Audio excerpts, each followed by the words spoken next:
Hello. Hello. हाँ किए वर्षा कहूल? आज्ञा सार नमस्कार। हाँ मु मुख्यमंत्री कहूली मोहन माझी जान। आज्ञा। अच्छा हाँ ये मुझे खबर पाइली तम और जो बापांकर जो अवस्था है एवं ସେଥିପାଇଁ ମଧ୍ୟ ମୁଁ ଭାରି ଦୁଃଖିତ। ବୋଧେ ଆଜି ପହଞ୍ଚିଯିବ ସବୁ ତ କଥାବାର୍ତ୍ତା ହେଇଥିଲା ଜିଲ୍ଲା ପ୍ରଶାସନ ସହିତ ଏବଂ ସେଠି ତାଙ୍କର ତୁମର ବାପାଙ୍କର ମୋର ଶରୀର ବୋଧେ ଆସୁଛି ରାସ୍ତାରେ ଅଛି ଯାହା ମୁଁ ଖବର ପାଇଛି। ଆଜି ପହଞ୍ଚିଯିବ ରାତିରେ। ହ୍ୟାଲୋ। ସକାଳେ ପହଞ୍ଚିବ। ସକାଳେ ପହଞ୍ଚ 2ଟା ବେଳେ ପହଞ୍ଚିବ ବୋଲି ମୁଁ ଖବର ପାଇଥିଲି। ଡେରି ହେବ ଟିକେ। ଆଜ୍ଞା। ଆଚ୍ଛା ହଉ ତୁମେ ଟିକେ ଧୈର୍ଯ୍ୟ ଧର ହେଲା। ଧୈର୍ଯ୍ୟ ଧର ମୁଁ ଅଛି ତୁମ ସାଙ୍ଗରେ। ତମର ଭଲ ମନ୍ଦ ମୁଁ ନିଶ୍ଚିତ ଭାବରେ ବୁଝିବି। ଭଗବାନଙ୍କର କ'ଣ ଇଚ୍ଛା ଥିଲେ ସେ ଅଲଗା କଥା। ତମକୁ ଏତେ ଭଲ ପାଠ ପଢ଼ୁଛ ଠିକ୍ ଅଛି। ବାକି ମୁଁ ତମ ସାଙ୍ଗରେ ଅଛି ଆଉ ସେଥିପାଇଁ ମଧ୍ୟ କେମିତି ତୁମର ଇଏ ଅନ୍ତ୍ୟେଷ୍ଟିକ୍ରିୟା କାର୍ଯ୍ୟକ୍ରମ ହେବ ସେଟା ମଧ୍ୟ ମୁଁ ନିଶ୍ଚିତ ଭାବରେ ଆଉ ମୋ ତରଫରୁ ସହଯୋଗ ରହିବ। ଏବଂ କାଲି ଏଠି ସବୁ ମୁଁ ଲୋକଙ୍କୁ ବି ପଠେଇବି ସେମାନେ ବି ସେଠି ସହଯୋଗ କରିବେ। ଆଉ ତୁମେ ଧୈର୍ଯ୍ୟ ଧରିକି ରୁହ। ମୁଁ ତମ ଫ୍ୟୁଚର କଥା ବି ମୁଁ ବୁଝିବି। ତମେ ଭାରି ବୁଝିବା ପିଲା। କିନ୍ତୁ ବାପା ଯେହେତୁ ତମର ପରିବାରର ଏକମାତ୍ର ରୋଜଗାରିଆ ଥିଲେ ତମ ପାଇଁ ତମ ପରିବାର ପାଇଁ ସିଏ ଏତେ ଦୂର ଯାଇଥିଲେ। ବାଲେଶ୍ୱରରୁ କାହିଁ ଯାଇକି ସେ ମୁମ୍ବାଇ ଗଲେ। ମୁମ୍ବାଇରେ ତମ ପାଇଁ କାମ କଲେ। ଶ୍ରମଜୀବୀ ହିସାବରେ କାମ କରି ତମକୁ ବହୁତ ଭଲ ପାଠ ପଢ଼ାଉଥିଲେ।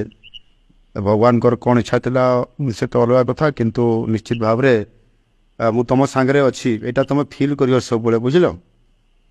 ଆଜ୍ଞା। ହଁ ମୁଁ ନିଶ୍ଚିତ ଭାବରେ ତମ ପାଇଁ ତମେ କେମିତି ପାଠ ପଢ଼ିବ କଣ୍ଟିନ୍ୟୁଟି କରିବ ଏବଂ ସମାଜରେ ଜଣେ ପ୍ରତିଷ୍ଠିତ ବ୍ୟକ୍ତି ବା ମହିଳା ହିସାବରେ ବା ଝିଅ ହିସାବରେ ଛିଡ଼ା ହେବ। ମୁଁ ନିଶ୍ଚିତ ଭାବରେ ମୋର ତମ ପ୍ରତି ଶୁଭେଚ୍ଛା ଅଛି। ମୁଁ ତମକୁ ଠାକୁରଙ୍କ ନିକଟରେ ମହାପ୍ରଭୁ ଜଗନ୍ନାଥଙ୍କ ନିକଟରେ ପ୍ରାର୍ଥନା କରିବି ତୁମର ଉତ୍ତରୋତ୍ତର କାମନା ହେଉ।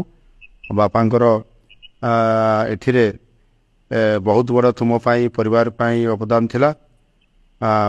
ବାପାଙ୍କର ଆତ୍ମାର ସଦ୍ଗତି କାମନା ବି କରୁଛି ଏବଂ ତୁମର ମଙ୍ଗଳ କାମନା ବି କରୁଛି। ପରିବାର ନିଶ୍ଚିତ ଉନ୍ନତି ହେବ ଏବଂ ମୁଁ ମଧ୍ୟ ତୁମକୁ ସହଯୋଗ କରିବି। ଠିକ୍ ଅଛି? ଆଜ୍ଞା। ଆଉ ମା ଅଛନ୍ତି କି ପାଖରେ? ଆଜ୍ଞା। ଆଉ ଟିକେ ଦିଅ ମାକୁ କହିବ ମୁଁ କଥା ହେଉଛି।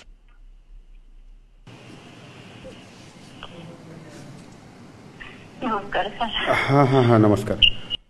ହଁ ଦେଖନ୍ତୁ ଇଏ ତ ବହୁତ ବଡ଼ ଘଡ଼ିସନ୍ଧି ମୁହୂର୍ତ୍ତ। ଅତି ଦୁଃଖର କଥା। ମୁଁ ବି ସେଟା ଜାଣିପାରୁଛି ଯେ ଏଭଳି ଏକ ତମ ଭଳିଆ ଗୋଟେ ଗରିବ ପରିବାରରେ କେତେ କଷ୍ଟ କରିକି ପରିବାର ଚାଲୁଥିଲା। ମୁରବୀ ହିସାବରେ ସ୍ୱାମୀ ଆପଣଙ୍କର ପରିବାର ଚଲାଉଥିଲେ ମୁମ୍ବାଇରେ ଥାଇକି ଶ୍ରମଜୀବୀ ହିସାବରେ। ବାଲେଶ୍ୱରର ଇଏ ଗୋଟିଏ ଅଞ୍ଚଳରୁ ଯାଇକରି ସେ କେତେ କଷ୍ଟ କରିକିରି ଖଇରା ଅଞ୍ଚଳରୁ ଯାଇକରି ସାହାଯ୍ୟ କରୁଥିଲେ। କିନ୍ତୁ ବହୁତ ଭଗବାନଙ୍କର କ'ଣ ଇଚ୍ଛା ଥିଲା କି ଜାଣି ମୁଁ ତ ଜାଣିପାରିଲିନି। ଆଗରୁ ମୁଁ ବି ଜାଣିପାରିଲିନି ନହେଲେ ଆଉ ଟିକେ କ'ଣ ବି କରାଯାଇଥାନ୍ତା। କିନ୍ତୁ ଭଗବାନଙ୍କ ଇଚ୍ଛା ବୋଧେ ସେଇଆ ଥିଲା। ତ କାଲି ପହଞ୍ଚିଲା ପରେ ଏସବୁ ଅନ୍ତ୍ୟେଷ୍ଟିକ୍ରିୟା ସବୁ କାଲି ହେବ। ଆପଣମାନେ ସମସ୍ତେ ଧୈର୍ଯ୍ୟ ସହିତ ଆପଣ କରିବେ। ବାକି ମୁଁ ଅଛି। ଆପଣ ଜାଣିଥାନ୍ତୁ ଯେ ମୁଖ୍ୟମନ୍ତ୍ରୀ ଆପଣଙ୍କ ସାଙ୍ଗରେ ଅଛନ୍ତି। ନିଶ୍ଚିତ ଭାବରେ ଆପଣମାନଙ୍କର ପରିବାର ଝିଅର ଦାୟିତ୍ୱ ମୁଁ ନିଶ୍ଚିତ ଭାବରେ ବୁଝିବି। ତା'ର ସାହାଯ୍ୟ କରିବି। ସେ ଭଲ ପାଠ ପଢ଼ିକରି ମଣିଷ ହେଉ। ନିଶ୍ଚିତ ଭାବରେ ସରକାରୀ ତରଫରୁ ମଧ୍ୟ ମୁଁ ମଧ୍ୟ ବ୍ୟକ୍ତିଗତ ହିସାବରେ ନିଶ୍ଚିତ ଭାବରେ ପୁରା ମୁଁ ସହଯୋଗ କରିବି। ତା'ର ଉତ୍ତରୋତ୍ତର କାମନା କରୁଛି ହେଲା। ଆପଣଙ୍କ ପାଇଁ ବି ଆପଣଙ୍କ ପରିବାର ପାଇଁ ବି ମୁଁ ଚିନ୍ତା କରୁଛି। ଆଗାମୀ ଦିନରେ ନିଶ୍ଚିତ ଭାବରେ ତା ପ୍ରତିଫଳିତ ହେବ ଏବଂ ମୁଁ ମଧ୍ୟ ସହଯୋଗ କରିବି।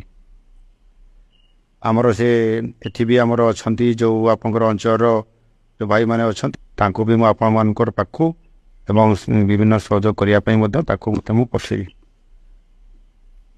ଠିକ୍ ଅଛି ମେ ହଁ ଧୈର୍ଯ୍ୟ ଧରନ୍ତୁ ଟିକେ। ଧୈର୍ଯ୍ୟ ଧରନ୍ତୁ। ମୁଁ ଅଛି ନିଶ୍ଚିତ ଭାବରେ ମୁଁ ସହଯୋଗ କରିବି। ଆଜ୍ଞା। ଠିକ୍ ଅଛି ଠିକ୍ ଅଛି। ମୁଁ ତ ଜିଲ୍ଲାପାଳଙ୍କୁ ପ୍ରଶାସନକୁ କହିଥିଲି ସେମାନେ ବି ଯାଉ ସେ କାମ କରିକିରି ସେଠୁ ଆସିବାର ବ୍ୟବସ୍ଥା ସବୁ କହିଲା ପରେ କାମ ହେଉଛି ତାପରେ ବି ମୁଁ ଖବର ରଖୁଛି ଆଜ୍ଞା ଠିକ୍ ଅଛି ହଉ ମୁଁ ରହିଲି ହଉ ହଉ